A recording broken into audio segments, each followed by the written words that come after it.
Leksiyanın teması 1873-1876 жылдардағы елдік көтеріліш, Қырғызстанның түштігін Россияның басып алышы.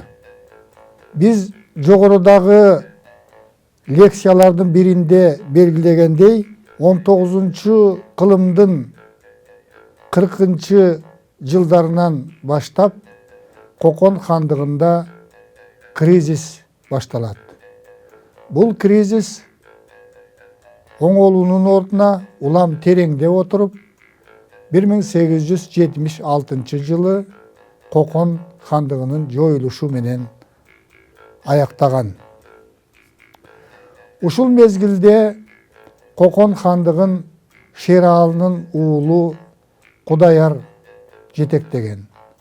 Құдаярды 13 жашында мұсылман құл хан көтөргөн. Баш аяғы Құдаяр хан Қоқан хандығын 25 жылча жетектеген. Аны ортодон Малабек хан 4 жылча алмаштырған. Андан кейін ордодогу кутумдардын натыйжасында Шахмурат, Саид Султан, Құдай Құлбек, Насирдинбек деген ханзадалар Құдаярды алмаштырған. Ордодогу хандардын тез-тез алмаштырылышы, қан төгүүлөрдүн болуп турушу ошол Қоқан хандығындағы кризистин өтө курчугандыгынан кабар берген. 1865 жылы май айында Россиянын аскерлери Черняевтин командасы астында Қоқан хандығынын стратегиялык маанидеги маанилүү шаары Ташкент шаарына чабуул коет. 3 күнгө созулган салгылашта Қоқан аскерлери жеңилип, алымкул аталык курман болгон. 1865 жылы 17 майда Ташкент шаары Россия аскерлери тарабынан жеңилип, Россиянын курамына өткөн. Бул Қоқан хандығынын чоң жеңилүүсү болгон. Қоқан хандығынын бийлиги Фергана, Алай, Памир менен чектелип калган.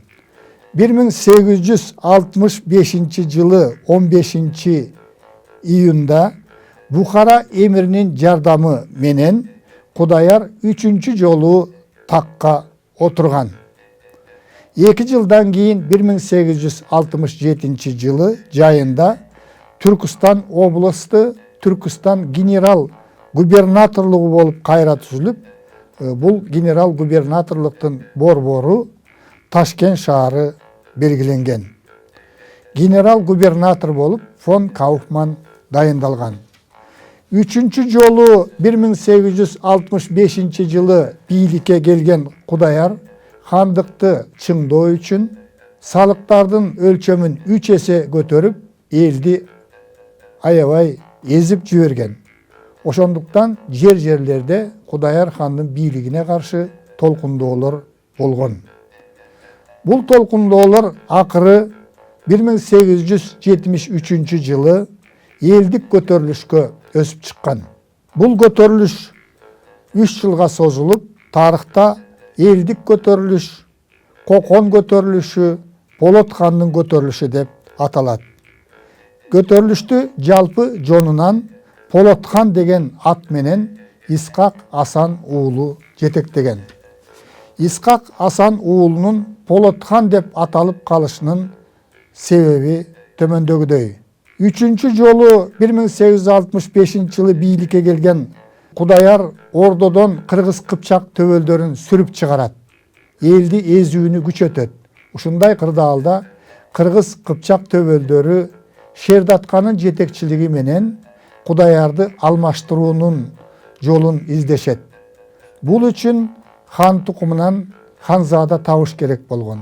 Талкуунун жүрүшүндө Самарканда кадимки Алим хандын тукумдарынын бири Болотбек жашап аткандыгын билишет. Шердатка баштаган жетекчилер ошол жака барып Болот хан менен сүйлөшүп максатты айтат. Бирок динге берилип калган Болот хан болуудан баш тартат. Өзлөрүнүн максаты ишке ашпай калган Кыргыз Кыпчак төбөлдөрү кайтып келатып, Ташкент шаарынын чеке белинде жашаган Жедигер уруусунан чыккан бай соодагер Абдымомундукуна кайрылышат. Ошол жерден Болот беке куюп койгондой окшош Исхак Асан уулун көрүшөт. Маселенин чоо жайын түшүнгөн зирек Исхак Асан уулу, эгерде макул болсоңор, мен Болот хан деген ат менен көтөрүлүштү жетектеп берет элем деп макулдугун берет. Ошентип тобокелчиликке барышып, Кыргыз Кыпчак төбөлдөрү Исхак Асан уулун Болот хан деген ат менен көтөрүлүштү жетектөөгө багытташат. 1873 жана 1876 жылдары болгон элдик көтөрүлүш негизинен эки баскычта өткөн. Биринчи баскыч 1873-74 жылдар. Бул мезгилде көтөрүлүш чар жайыт болсо да, төмөндөн жогору карай көтөрүлгөн. Ал Кудаяр хандын эзүүсүнө каршы багытталган. 1,5 жылга созулган бул мезгилде көтөрүлүш 4 чөлкөмдө, тагыраак айтканда Алайда, Аксыда, Эки суу аралыгында, Лейлекте, Курч мүнөздө жүргөн. Алайлык көтөрүшчүлөр эки жолу хандын жазалоочу отрядтарын талкалаган. Ушундан кийин июль айында хан Абдрахман Аптабачы аркылуу Шердатканы Жарашалы деген шылтоо менен ордого чакырат. Шердатка хан менен жакшылыкча сүйлөшүү үчүн 40 белгилүү адамдардын коштоосунда ордого келген. Бирок хан Шердатканы баш кылып, бардык 40 адамды тең мууздатып салган. Ушундан соң кыжырданган Кыргыз Кыпчактар Ферганага басып кирген. Көтөрүлүшчүлөр тез арада эле Ош шаарын, Өзгөн шаарын, Арабанды, Үч Коргонду, Анжиянды, Булак башы жана башка жерлерди ээлеп алган. 1873 жылы күзүндө көтөрүлүшчүлөр тоо таянып чегинип кеткен. Аксыдагы көтөрүлүш Исхак Асан уулунун ысымы менен тыкыз байланыштуу.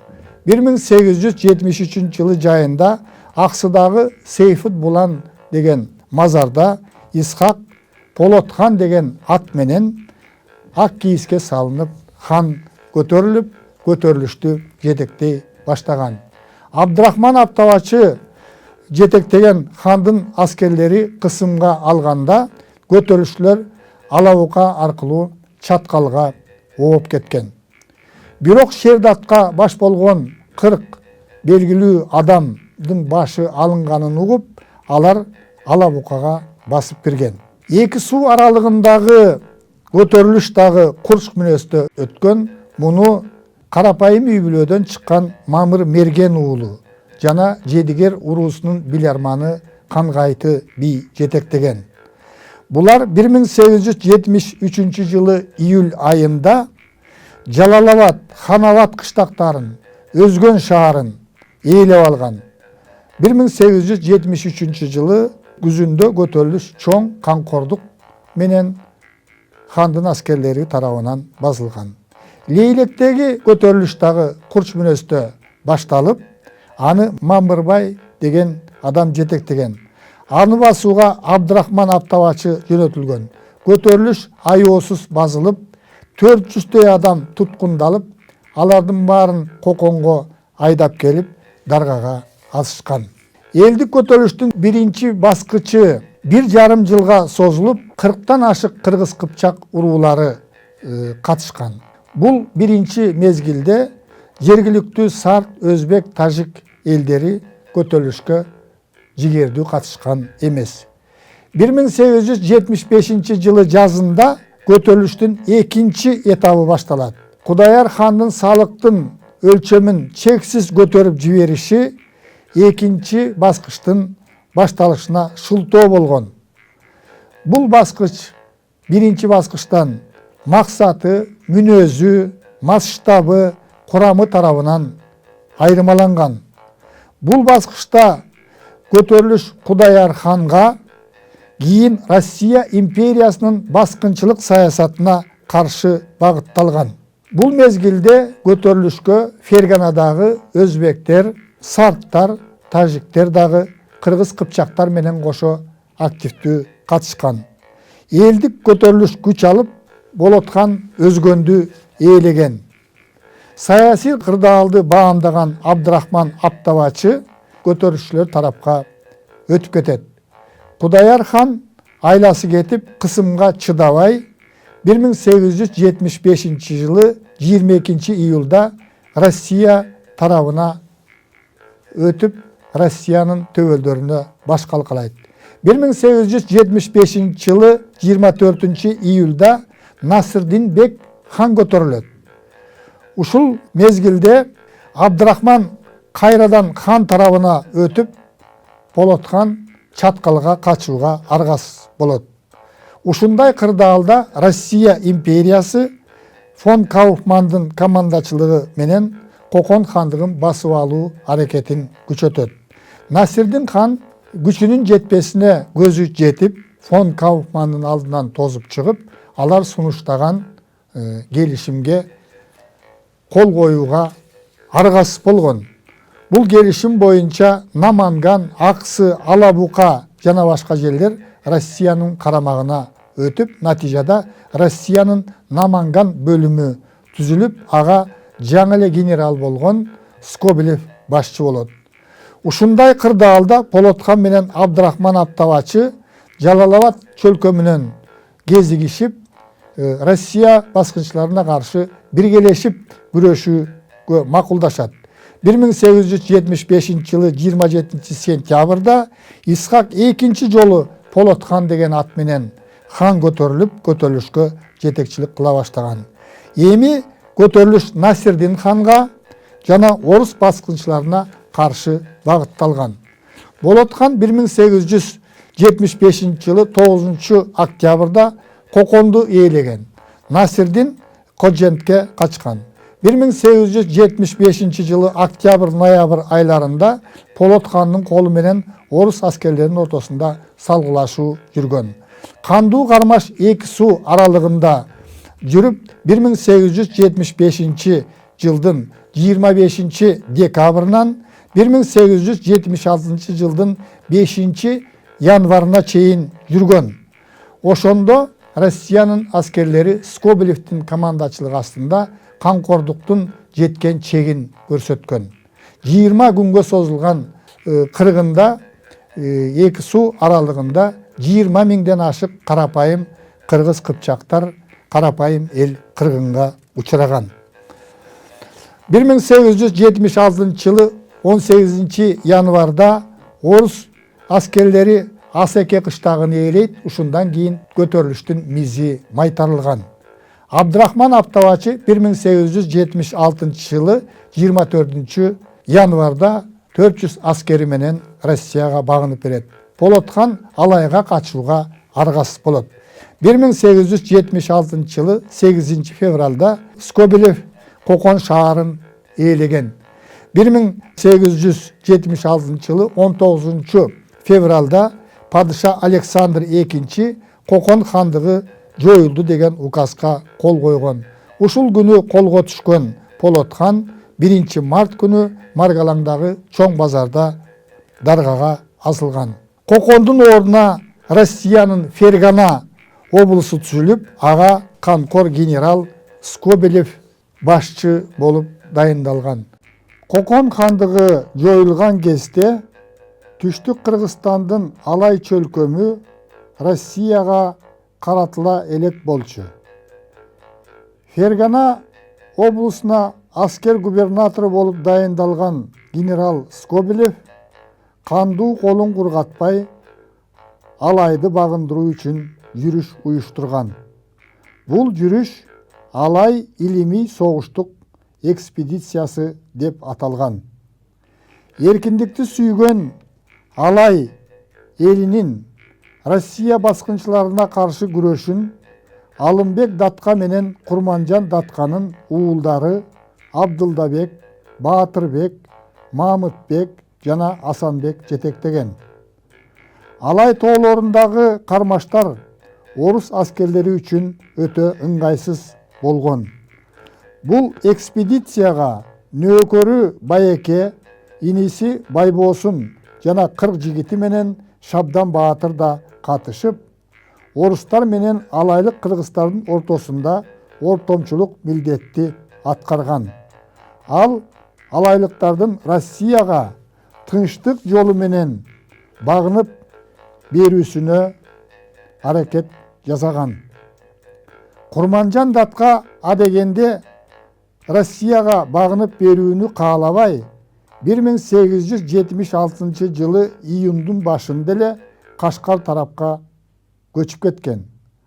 Ал Алайга июлдун аягында согуштук экспедиция кызуу жүрүп жаткан учурда кайтып келип, 29 июлда генерал Скобелев менен жолугушуп сүйлөшкөн. Сүйлөшүүнүн жүрүшүндө Скобелев Курманжан Датканын акылына, кыраакылыгына баа берип, аны Алай ханышасы деп атаган. Бул жолугушууда Курманжан Россия бийлигине багынгандыгын билдирип, балдарынын каршылыгын да токтотууга убада берген. Ошентип 17 миңден ашык түтүн алайлык кыргыздар Россия курамына негизинен тынчтык жолу менен каратылган. Муну менен Кыргызстандын түштүгүн Россияга каратуу иши аяктаган. Жыйынтыктап айтканда, Россия империясы Кыргызстандын түштүгүн куралдуу күчтөрдүн жардамы менен басып алган. Алай чөлкөмү гана Курманжан Датканын акылмандыгы менен Россияга тынчтык жолу менен баш ийип берген.